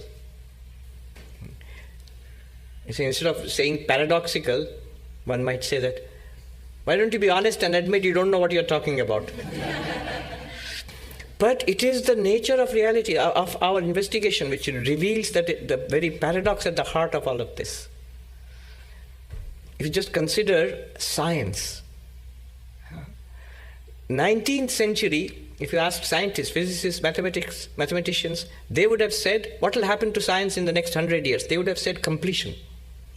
We will expect that physics will be a completed system. There was a mathematician, Hilbert. He had a whole program for completion of mathematics. So there's these, I think, 10 or 20 problems he said. If these are solved, then mathematics will be complete. So they expected consistent completion, certain knowledge will be there within 50, 100 years. What actually happened in 20th century? Just the reverse. Rebecca Goldstein, in her book on Gödel, she says, look at the greatest scientific insights of the 20th century. Gödel's incompleteness. Gödel comes along and smashes Hilbert's program and says, the nature of mathematics is incomplete. You will either get a consistent system which is incomplete or a complete system which is inconsistent. Incompleteness. Heisenberg's uncertainty. And Einstein's relativity. Look at the names. Relativity, uncertainty, incompleteness. 100 years before that, if you had asked scientists, they would have said, we will expect in 100 years completeness, certainty, and absolute knowledge, not relative. This is paradox. This is not a sign of ignorance. It's a sign of sophistication of knowledge. If you push it far enough, you'll end up with paradoxes. Every field gets stuck there. Mathematics, physics, all fundamental science, even biology. I was reading a scientist talking about the nature of life. When I investigate what life is, I go from a living system, a body, to organ systems, living, to tissues, living, to cells, which are living. I go further and further down, deeper and deeper. At one point, I feel life has escaped. And when I come back again, at one point, life appears. I can't exactly grasp what is happening there. There is paradox at the heart of everything. So, what is ignorance? Paradox. Yat kinchit. Where is ignorance? My God, the amount of debate there is. Is ignorance in Brahman? Is ignorance in the Jiva, sentient being? Where? Both? None? The straight answer would be, we are ignorant. So ignorance is in us. But the point is, Brahman appeared as Jiva because of ignorance. So ignorance should be there before the Jiva. But before the Jiva, there is only Brahman. So is there ignorance in Brahman? So what is the way? Debate after debate, long debates, locus of ignorance. If you Google it, locus of ignorance debates in Advaita Vedanta, books after book have been written. It's been like nearly 1100 years this debate is running. Where is ignorance? What is ignorance? Paradox. Where is ignorance? Could be Brahman, could be Jiva. Either, none, don't know. When is ignorance? When did it start? We just found that out beginningless, or we didn't find out, we said it's beginningless. Now you are asking, why is there ignorance? What? Where? When? Why? Why is there ignorance at all? Somerset Maugham, the British novelist who wrote The Razor's Edge, he went to Ramana Maharshi. He knew Vedanta quite well. In one essay he writes that when we realize Brahman created this universe, and one feels, looking at the suffering in this universe, Brahman could have left well enough alone. Needn't have created this universe. So much suffering. Why? Why did Brahman create this universe? And you say, oh, but it's because of Maya, because of this cosmic ignorance. Then why? That's what the question which you asked, right? Why is there ignorance? Here the answer is very interesting. It gets really interesting now. All of these questions and the answers are very interesting. Very sophisticated, deep philosophy has been done here. Epistemology and metaphysics. What is ignorance? Where is ignorance? Why is there ignorance? And when is ignorance? And why is there ignorance? We have finally come to why. By the way, did you know there's a whole branch of philosophy called ignorance studies? Yes. And I think they have already published it. I was talking to the editor in Routledge Publications, the Routledge Encyclopedia of Ignorance. The more you read it, more ignorant you'll become. There is, actually. There's a school called New School in Manhattan. So they had a conference about 6 years ago, which I attended. The theme of the conference was the unknown. Unknown. Unknown and unknowable. In mathematics, in physics, in history, in literature, in philosophy. So why aren't you answering the question? Why did ignorance start? Why? Why is there ignorance at all? The answer is this. Vivekananda would say the question itself is wrong. Yeah, question itself is wrong. Now you could ask, why is the question wrong? You could ask. For Vivekananda it seemed to be utterly obvious, so he doesn't bother to explain. Why is the question wrong? For a simple reason. Look at what you're asking. You're asking why ignorance, why Maya? Ignorance, we're talking about Maya here, the cosmic ignorance. Why Maya at all? Question is wrong. Why is the question wrong? Notice, what is Maya? It is time, space, causality. Maya is desha kala nimitta, time, space, causality. If you ask, for example, what is outside space? The question is wrong, because outside and inside are space words. They apply only when there is space. If you ask what's there before time, you can ask what was before the Big Bang. But if you ask before, you're already accepting time, because before and after are time words. When you say before and after, what is before? Past. What is after? Future. And these are words of time, which are tensed words. So you are already accepting time. Similarly, when you ask why, what kind of answer will satisfy you? That answer should begin with because. It will begin with because. You want a cause. When you ask why, you want a cause. You're already accepting causation. You're already accepting Maya. You're already accepting ignorance. You can't ask for a cause of causation. Causation starts from causation downwards. You can't ask why.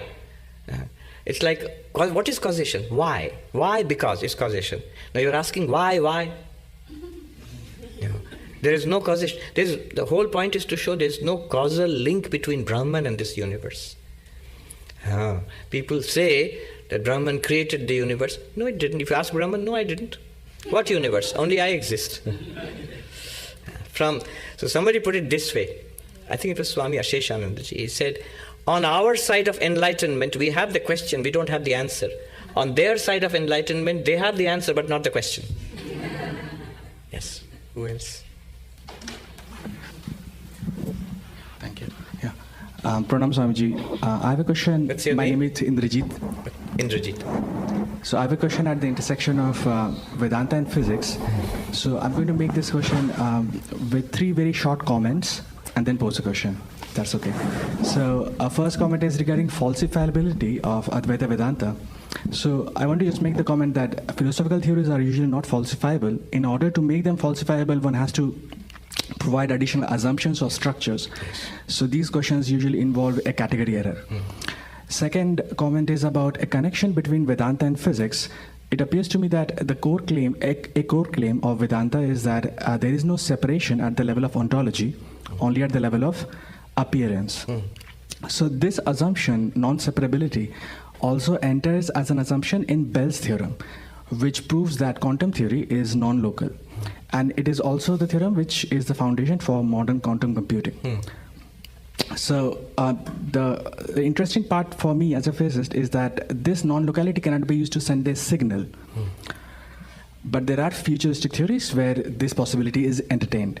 My third comment is that there is a concrete claim that I found in Vivekananda's lecture regarding signaling. So he makes this comment in this lecture, Parts of the Mind, where he states that telepathy is a direct communication between minds, and he explains that this is not a signaling through space-time. He explicitly states that distance makes no difference. So this appears to be now a claim that can be directly scientifically tested. And there are experimental protocols that actually try to test this in physics. So my question is the following, that I understand what is needed from the physics side, but not what is required from the spirituality or religion side. So what resources do I need to explore this connection concretely without having to first becoming awakened or realize myself? And who can help to supply those resources? Thank you. So, non-falsifiability, non-locality, and telepathic signaling. Now, non-falsifiability and non-locality, I would entirely agree with you, what you just said. The telepathic signaling bit is more the provenance of Patanjali Yoga, not Advaita Vedanta. Advaita Vedanta would not be particularly interested in telepathy and the like, but yoga is. Patanjali Yoga certainly is. There were actually experiments to verify this. I saw this whole lab in a place called Vivekananda Yoga Anusandhana Kendra, Vyasa, in Vyasa, in Bangalore, just outside Bangalore. There's a whole institute which does scientific studies of ability. Now, the point I want to add here is, see, the modern idea about scientific progress is the scientific theory must be falsifiable, testable, and by testing, if it is not falsified, it can be accepted, at least provisionally, until it is falsified. And those things which cannot be tested, which cannot be falsified, are not scientific hypotheses. So like many metaphysical hypotheses. Is Advaita Vedanta like that? Not quite. Is it falsifiable? No. But it's not falsifiable for a very interesting reason. Why? Advaita Vedanta is pre-falsifiability. If you think at what Advaita is saying, all experiments to prove or falsify something are presented to consciousness. It is consciousness which verifies if something is falsified or not. Consciousness itself cannot be falsified. This is the incredible thing about Advaita Vedanta. It goes deeper than the falsifiability hypothesis, the falsifiability criterion. The falsifiability criterion depends on Advaita being right. That consciousness is fundamental. It is to consciousness that your tests are presented. In fact, very interesting, the definition of truth or reality in Advaita Vedanta is non-falsifiability. The definition of a scientific claim is falsifiability. Not that it is false, it should be falsifiable, and then we will test it, and then we will see, after rigorous testing, we will see it has not been falsified, therefore it's fine, it's a scientific truth, provisionally. Advaita Vedanta by definition is unfalsifiable. Why? For the unique reason that all falsifiability depends on consciousness. This is not a snake, this is a rope. The snake has been falsified. To whom or to what? Consciousness. Consciousness certifies that this is a snake, then you test it, then consciousness certifies, oh, it's not a snake, it's a rope. Falsification of snake. All falsification depends on consciousness.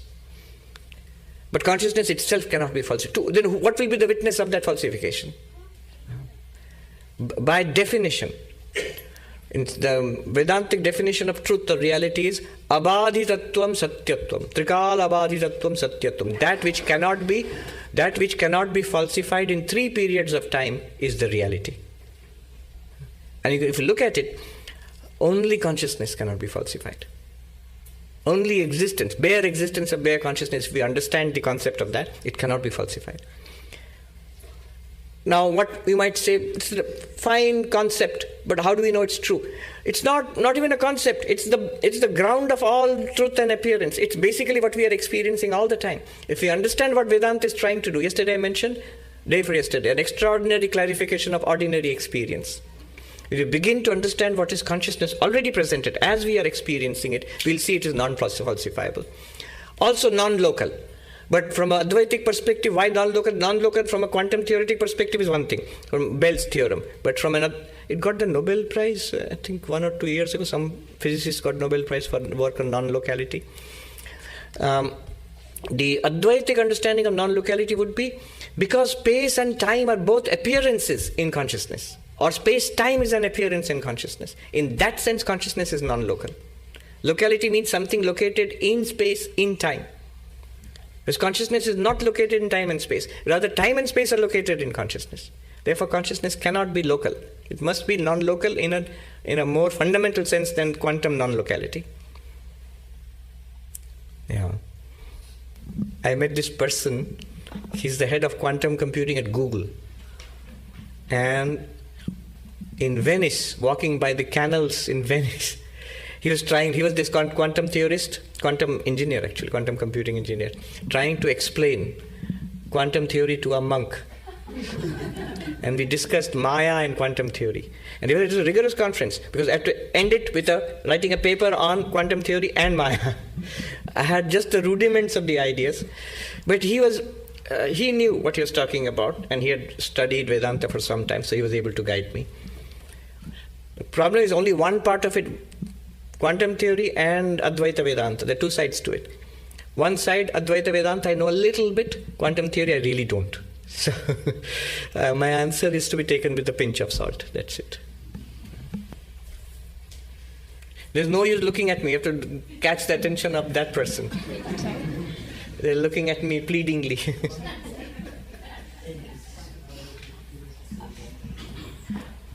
Hello, Swami. My name is Paula. I have a simple question. How can you offer any advice to help me remember the truth of shared being when I am in a conversation centered around intense conflict with somebody? How can I remember the truth of shared being at that moment? Yeah. When you remember it at other moments. You see, one good place to practice is trouble. You realize, I am that. You investigate all of this and you begin to understand what's being said. I am not the body. I am not even the mind. Therefore, this Paula personality is a mask which I wear. But I am independent of it. I am not this person Paula. But the person Paula exists. The person Paula is nothing other than me. It can't exist without me. It is just like the clothes that the actor put on, being the emperor. But the actor is not the emperor. The fortunes and troubles of the emperor or the homeless guy are not the fortunes and troubles of the actor. The actor is playing a role. What saves the actor is this gap, knowing this, I am not this character. For the duration of the play, I have to do it. Otherwise, it won't be a good play. If I proclaim my independence of the character all the time. So, being independent of Paula while playing Paula's role. And this becomes very useful when there is trouble, conflict, triggering.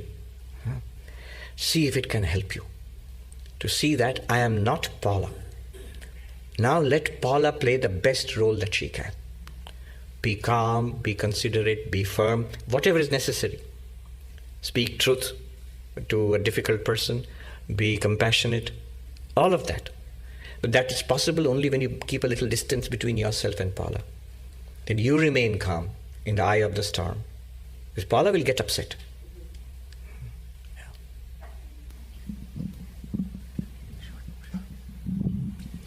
Pranam Swami. My name is Murali Krishna. I read from the statement of Anjille Lemuri Amma in South India, she said if Prajnanam is Brahma, Ajñanam is also Brahma. And she also says that Creator has become the creation. Then if I want to inquire about it, then Krishna comes into play where he says Ishvara Sarvabhutanam. So where he's saying everybody is an instrument and they don't have a conscious choice. Okay. Then you go back to science now with Robert Sapolsky's book where he says determined. Yes, indeterminate. That there's no conscious choice. So who exactly is inquiring if they don't have a choice? How can an instrument make a choice when the hand that's holding the instrument is the only one that can determine it? Thank you. The thing is, you are not an instrument. You are the absolute reality itself. Vivekananda says free will is a misnomer. Robert Sapolsky would agree. But then further Vivekananda says there is freedom, not free will. He says there is freedom.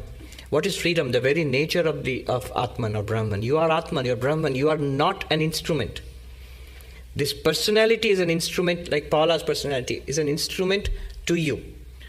You are the vehicle which you ride. The Kathopanishad analogy of the vehicle. The body is the vehicle, is a chariot.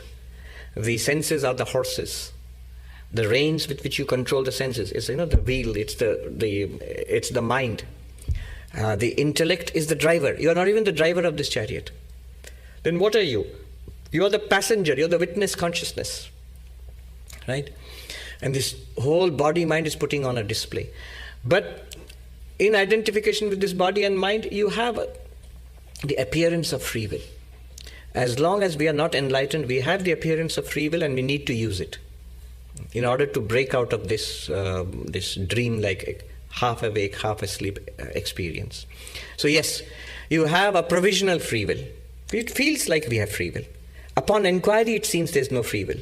Upon Robert Sapolsky's neuroscientific inquiry, upon Vedantic inquiry, upon devotional inquiry, it's all God's will. Each one of them will say that we actually don't have free will. But it still feels like we have free will. As long as it feels like we have free will, we have to use it to do the right thing, to practice spirituality. Prajnanam is all, that which is prajnanam is also ajnanam in a special sense. As I said in the talk earlier, Sri Ramakrishna says after enlightenment you look back and see what you had left behind. The ego, the mind, the body, the world, all of them, and that phone also. All of them are this one Brahman only. This one Brahman alone, as Sri Ramakrishna says, you go up to the roof of a house, leave behind the ground floor, the first floor, the staircase, go to the roof, then you find what the roof is made of. The concrete, the cement, the bricks and the brick dust and all. When you look back, the staircase and the first floor and the ground floor, they're all made of the same thing. So after enlightenment, you look back, all of it. Yes, she's right. She said this, that even ajnana, what you call ajnana, is actually, in reality, it's Brahman only. Brahman only is appearing in that sense. The creator has become the created. Yes, but you have to be careful. From her perspective, when she says the creator has become the created alone exists. The creation is the creator appearing as the created. If you say literally the creator has become the created, you're in a whole world of trouble. Then God has become a table. God has become sin. God has become crime. God has become murder. Very difficult kind of God that is. And what use is such a God then? What use? If God remains free, transcending the world of appearance, then that God is useful for us. It's like saying, yes, I am Atman, Brahman, whatever you're saying, but right now I have become the body. What about Atman and Brahman? No longer there, I'm body. Then you're finished. One person asks a sadhu, and this is in North India, a typical discourse of a monk, non-dual talk. And then person asks, I am quite old and sick and I can't understand all of this. What do I do now? And the sadhu, a little harsh, he said, when there was time you didn't try. And now there is no more time. Now your body is weak, mind is weak, senses are weak. In Hindi he said, Ab kya karoge? Bhukto? Suffer? Or what else can you do? Suffer. We'll see next life.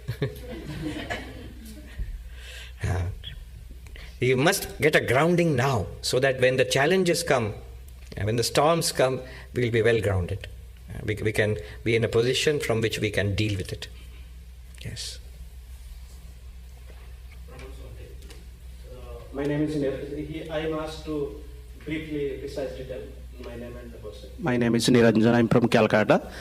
So my question is very simple for you, but the answer will be very difficult for me maybe. There are two small questions. One is about the ignorance. Ignorance is a blessing, the people say. And the people, those who are ignored, they are very much happier than the people, those are intelligent.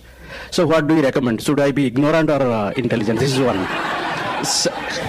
Second question is, one question after another. Ignorance is bliss. Yeah? They say ignorance is bliss. It's a common saying. And it's true. In deep sleep, we are utterly ignorant of the world. And it's blissful. The problem is, deep sleep comes to an end. Children are innocent. They're ignorant of the world. They're innocent. Is that good or bad? It's good because they're children. But that innocence is very delicate. It's destroyed by the time the children grow up. So that innocence is not something to be aspired for. That ignorance is not something to be aspired for. Knowledge is always better than ignorance. Better that a philosopher unhappy than a pig satisfied. What's the second question? You're ignorant, forgotten. All right, one or two more questions and then we wrap up. Yes, tell us your name. Hi, I'm Alicia, and sorry if this is a stupid question, but how do plants and animals factor into this, and how would a tree move towards enlightenment? Yes, it's a good question actually. From the Hindu perspective, Hindu, Buddhist, Jain, Sikh perspectives, the Indian perspectives basically, they regard all sentient beings as jivas, as sentient beings, and we are all beings. What a difference between us are the differences in the bodies.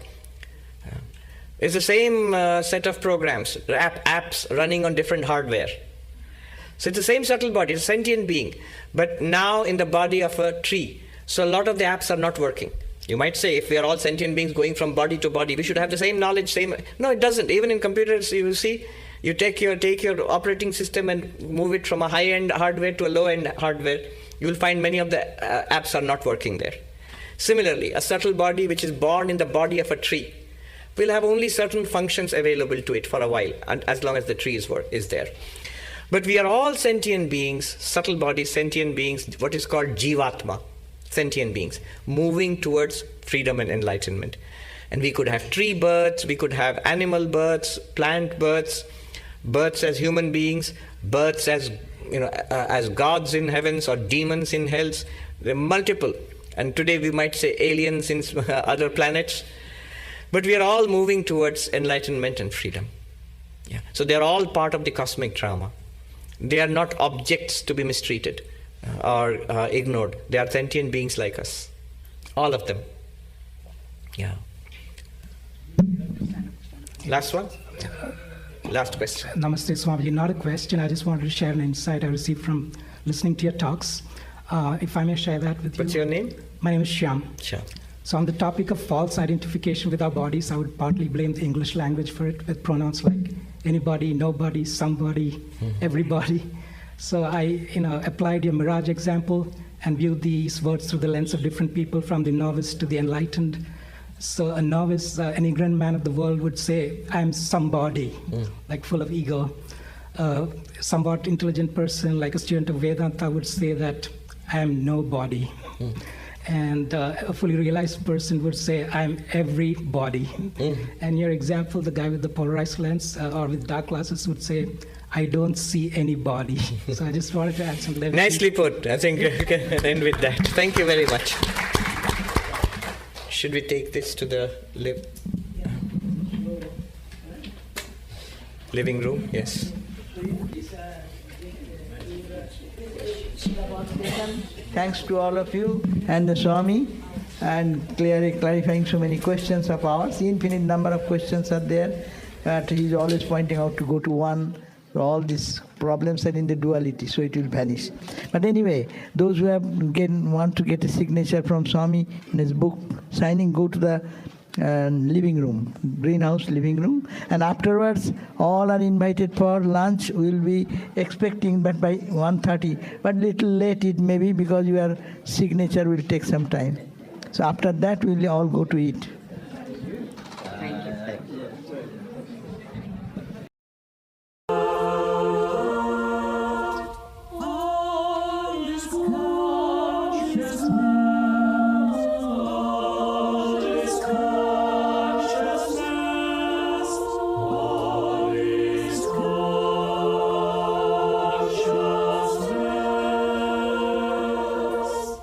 Atman is brought,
Asato ma sadgamaya tamaso ma jyotirgamaya mrityurma amritam gamaya. Om Shanti Shanti Shanti. Om, lead us from the unreal to the real. Lead us from darkness to light. Lead us from death to immortality. Om, peace, peace, peace. Namaste and good morning, everybody. My pranams to revered Swami Sarvapriyananda Ji Maharaj, pranams to the revered Matajis and monks who are present here. Namaskars to all who have assembled, the other monastics also. Well, this is unexpected. There's a big game on today. And honestly, this is much bigger an audience than I expected. But it works as a selection device, Those who are not very interested, those who are willing to make the sacrifice of giving up the game for Vedanta, that shows something. That I remember once Sister Nivedita, she was walking with Swami Vivekananda and he was speaking so animatedly to her. And she was surprised and a little amused and said, Swamiji, you're speaking to me as if I'm an audience of 1,000. And he said, to me, you're an audience of 1,000. So we here have an audience of thousands, people who are seriously interested in Vedanta. The subject is exactly what we heard in the beautiful music just now, which was about the Mahavakyas. Atman is Brahman, you are that, I am Brahman, consciousness itself is Brahman, and also other statements, all is God, all is one. Sri Ramakrishna said, when you know yourself, you know God. In Bengali, he said, Manush nije ke chinte parle, Ishwar ke chinte pare. Which is also a Mahavakya, an identity statement. That what's our real nature? It is divine. It's one with God. And in Vedanta, the goal is to realize this, to see this for ourselves, to realize it, to experience it, and live from that perspective. The problem is, we are outward directed. One of the Upanishads says, Paranchikani Vyatrinat Swayambhu. The Lord has created our mind, our senses, in such a way that our attention flows out to the world. It's not the fault of the senses. The eyes are meant to see, the ears are meant to hear. The mind is meant to think about what we have seen and heard. So that they're doing their job. But the problem there is, then we become engrossed in the world outside. And we forget that there is a reality, another reality. What is that other reality? Ourselves. I was just thinking about the whole field of consciousness studies, which is booming right now. But how long it took us scientifically to turn the attention back towards ourselves. We had to go to the moon, What do we need to do? We need to take a selfie. The camera, the mobile camera, it has a particular feature where it can not only take pictures of the stuff out there, but if you know how, it can take a picture of you. It can take my picture, a selfie. And the mind can do that too. It's built in, long before Android and Apple. The Lord built it in. The same Upanishad, which says we flow outwards all the time, we do not see who we are. Avritta chakshur, amritattvamichan, kaschid dhira pratyagatmanamaikshat. That some rare person who doesn't just take pictures of the world outside, decided to take a picture of themselves. How? You have to turn inwards. The Upanishad says, by covering the eyes. Literally it means turning the senses inwards, not flowing outwards. Why would you do such? What's the point of it? I'm just plain old me. What's the use of taking my picture? Well, people love their own pictures. I think half of the pictures people take are selfies. So what do you get out of it? Amritatvamichan, the Sanskrit word means desiring immortality, desiring to overcome death, desiring to overcome misery, desiring to overcome limitation, sorrow and depression and struggle and negativity and conflict. All of these are promised if only you know yourself. If only you take a selfie. We didn't know a selfie was so important. So it always struck me